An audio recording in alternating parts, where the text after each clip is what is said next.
Great to have you along for the ride. Thanks a lot for stopping by. Just a pleasure to have this guy on. I've been watching his work for a very long time. It's Dennis Quaid, the actor that you all know. Dennis, how are you? Good to see you. Great, Joe. Thanks for having me on today. I'm going to bring something up that you didn't expect me to bring up just because that's what I do. 40 years ago this year, I watched what is one of my favorite movies ever made called Tough Enough.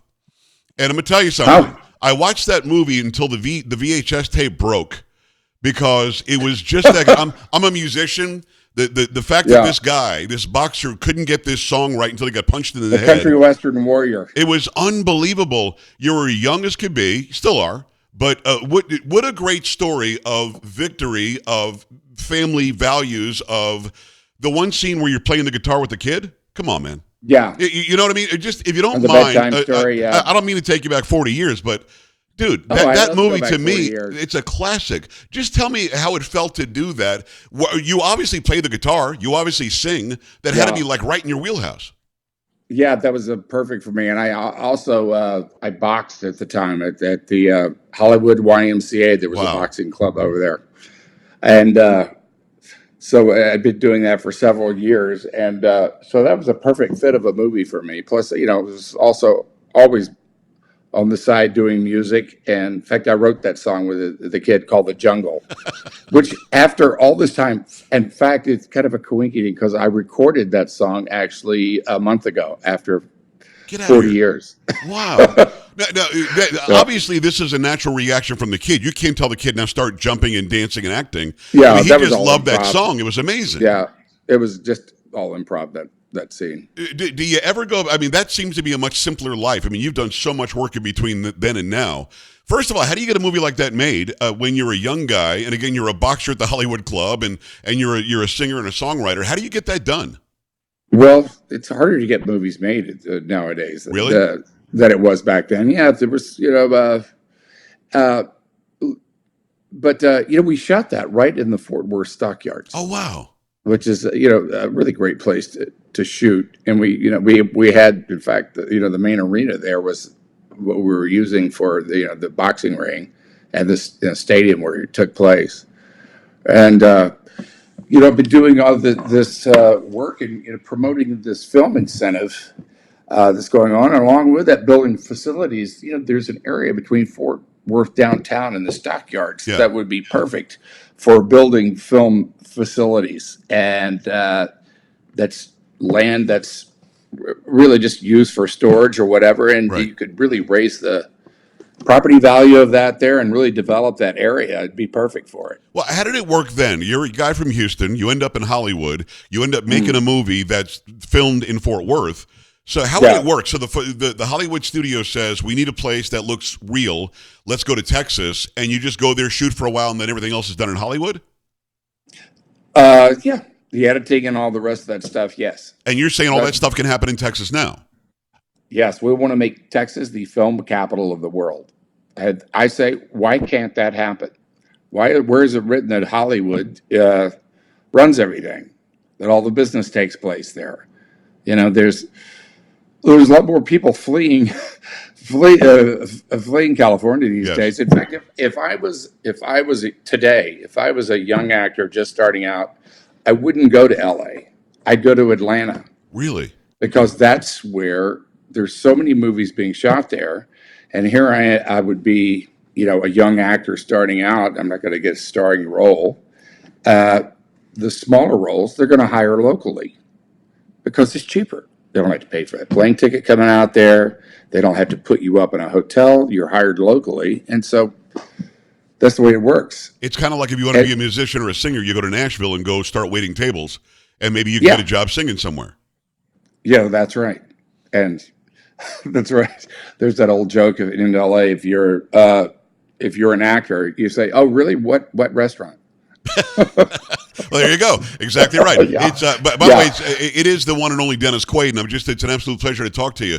So why isn't Texas already Hollywood West or Midwest? I mean, why wasn't it that? Why is everything based in Hollywood? Well, there are. Nobody makes movies for the most part in California anymore because it's too restrictive. It's too expensive. Too many regulations and rules and it's cheaper to shoot in places like New Mexico, Louisiana, Oklahoma, and well, of course, Georgia's got one. They all have incentive programs. They're based on those are income tax based because they have an income tax there. Texas doesn't. Right. But they give the film companies come into that state, and the money that's spent in that state that's brought from outside the state, they give them a tax credit on that money. So they come in and spend like $10 million. They 30% of that on a tax is because they're not paying taxes in the state. It's given back to them.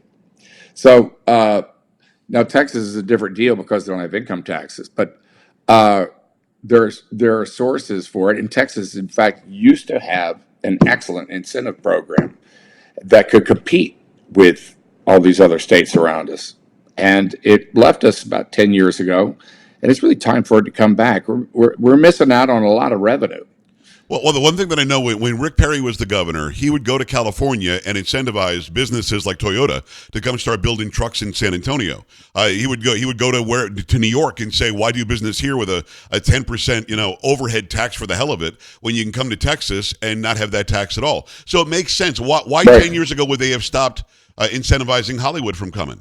Well, I think a lot of people in Texas, and I don't blame them for thinking this. The perception was that it's a Hollywood handout. Right. It's a giveaway. It's a Hollywood welfare program. Yeah, but it's that also money it's also is a going boon. to pay It's also a boon to the high-priced area. actors and all these lifestyles of these rich producers Right. back in Malibu, which is definitely not the case. This is money that's brought from the outside, Right. put into the economy, spent right there, and it goes to pay crew members, electricians, painters, carpenters, drivers. Then you got hotels and hotel staff. The valet guy out front, he even benefits from it. The restaurants there in town. We're shooting in Stephenville right now on this Taylor Sheridan deal. The little town of Stephenville, had $4 million pumped into it within a week and a half in a small town. That's like Christmas, Well, and that stays in the economy.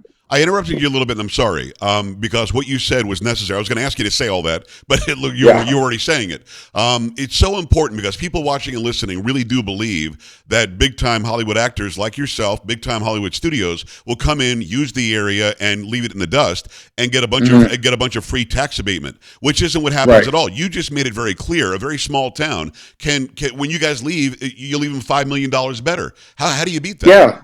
Not only that, but they've done studies on this, and it is true. If, for every dollar that's brought in and invested in, $5 comes out of it because it's spent, and then it's respent Right. and respent, and so it's good for Texas. It really is good for Texas, and so I think the messaging has been wrong on it, and states like New Mexico, Louisiana, and Oklahoma are reaping the benefits of it, Yeah. and of us not having an incentive program. It's Dennis Quaid. You know Dennis Quaid from movies as long as I can remember it again. I can't. I'm going to go watch that movie again like this weekend. I just love Tough Enough that much. I've got to ask you, Texas appears, now I'm not a smart guy when it comes to Hollywood and how to shoot films and stuff, but I would imagine we've got beaches, we've got mountains, we've got hills, we've got flatland, we've got cattle, we've got big cities. It seems to offer everything, right? Exactly. I mean, that's what's so great about Texas, and that's why I think Texas actually could be the film capital because we have everything. The topography, the deserts that we have. Oklahoma doesn't have an ocean, Right. and It's true. and that we start to get into like building infrastructure. I mean, which Texas is so good at.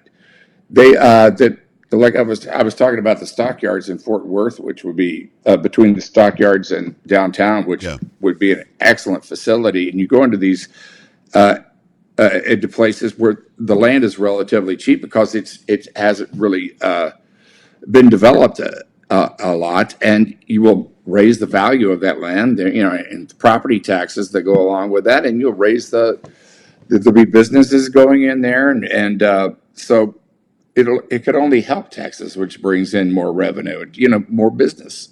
I want to make it business friendly, not Right. like a handout, that that is something that goes along with this. Stand as it is business. Be premier. I don't want it to get too political, and so I'm not going to go there too much. But I'll ask you this: why doesn't Gavin Newsom wisen up and say, "Listen, we're going to lose a lot of money. We're going to lose a lot of Hollywood big time productions, millions and millions of dollars, if we don't, change this around." I mean, already the economy of California sucks, but the topography is beautiful, the land is beautiful. You've got everything that you could ever want in California. Why do you think somebody like that doesn't say to himself, "Holy crap, they're going to run to Texas if I don't do something"? I can't figure it out, Joe. Yeah, I really can't. I've lived there and watched the way things have gone. Yeah, look at Tesla. Elon Musk left. right. Businesses have been fleeing California at an ever increasing rate for the last 20, 25 years, really. And just because of taxes, because of regulations, because of a lot of things. And it's, in fact, they've even had a population decrease. Yes. For the first time since like the inception of the state. And it's starting to go down. That's 150 years or something like that. So 70 years. And so I can't explain it, but a lot of people are moving to Texas. And Texas did a really good job of taking its part of the tech industry, that from California. Yeah, Apple's building here too. Yeah. Yeah, and that hasn't caused Texas any debt. It's only brought in a lot of revenue and jobs, which is what this is really all about: is jobs, jobs, jobs. And film can do the same. And a lot of people think, well, we're going to have those Californians come in here with their philosophy and their blue state this or whatever. And this is not a blue or red state issue here anyway. This is about investment in a business and an industry that will only help the state, and that's good for red and blue. Original Houstonian Dennis Quaid bringing Texas a bunch of business, a bunch of money, bringing movies back. The incentive program looks very good. I saw the video with you and Woody Harrelson and Matthew McConaughey and others. Yeah, and it makes a lot. Hopefully, people will go on YouTube and go find that. I'll make sure that I make it available as well. Yeah, it's all good for Texas. You just type that into Google search or whatever, and it'll come up on YouTube. And there's also a way there to contact your representative at hashtag Good for Texas to tell them you'd like them to vote for us. Yeah, I don't know. What another thing that comes out of this is that people complain a lot about how movies that come out of Hollywood and how they don't represent really the values that most people have or whatever, or just the stories. Being able to relate. That's what I want to do, and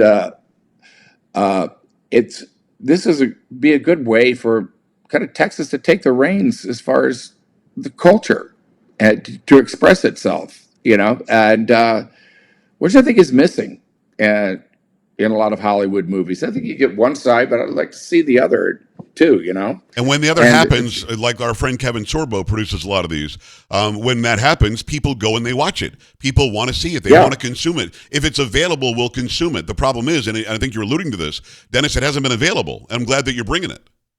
People want to see something that they want to see. Yes. They want to have something rammed down their throats. And, whatever side of the issue you are on that, as far as what bent you have, it's about creating something that the market wants. Well, I hope that it happens. It looks like it is happening. I know that you're filming here in Texas now, and more films are happening in Texas. I've got to ask you about two things before I let you go, and I can't thank you enough for the time today. Number one, when you decided to make those commercials where you're basically making fun of your own stardom, I felt like you were my brother at that point. I think you talk about being relatable. How you were making fun of your own stardom, which is huge, and that's easy. It was very easy. I was going to say that there seemed to be an ease where you're almost relieved to make fun of it. Tell me about that. I mean, don't you know who I think I am? You know what I mean? It's easy to make fun of that. It's just that good, and just having fun. And people related. They were like, "Look at this guy making fun of himself. This is great." Yeah, those are fun to do. I think when you're self-effacing, it lets people in that you're a real dude, because you very easily, again, you've been a star for a long time. You very easily could be unreal and detached. You didn't appear to be. A dog's life. I mean, is that your life's work? I mean, a dog's a journey and a dog's purpose. Exactly right. Dog's journey, Yeah, dog's I love purpose. that. I mean, the fact is, every single person went to that and loved it, loved you, loved every character, loved the dogs. I mean, that something that you saw it and said, I have to be part of that? Yeah, I'm at the point in my career, was that I do stuff that I really feel. I go with stories. I really get affected by stories. When I read something, I've read enough scripts by this time in my life that when I read it, I can tell if it's kind of movie that I want to go see. Yes. Yeah. When I read a script, it's my only time that I'll have a first time experience as an audience member reading the script. Yeah. And it's the story. Does it get me? And that's how I choose. Well, thank God that you choose the way that you do, because we love everything you do. I said last question. I mean it here. I know Kevin told me you're playing Reagan. Tell me about playing Reagan. Yes. Yes, I played Ronald Reagan, which we had to shoot in Oklahoma, by the way. And it's coming out at the very end of this year. And I think it's going to go wide on President's Day of next. But hopefully we get it out before the end of the year. When you play a role like that, do you? It was incredible. It was incredible. He was my favorite president. Absolutely. And we shot on the Reagan Ranch, Nice. which is not open to the public. So you're there where these events happened. You're doing scenes about that. I didn't realize that Reagan was not a rich man. He wasn't. You go up to that place, that's where they lived, and it's about 1,100 square feet. They had a king size bed. They had a king size bed, but it was two single beds that were zip tied together. Can you imagine? And their clothes were in the closet, and you could feel the humbleness of him throughout the whole property. And his presence was that. Also my favorite president. Yeah. Dennis, do me a favor. Come back on anytime you want. I love talking to you. I could do it for 2 hours. Joe. Yeah, absolutely love to. Appreciate you, brother. Thank you very much. We're back after this. Stay right here. Thank you for your time. Thank you.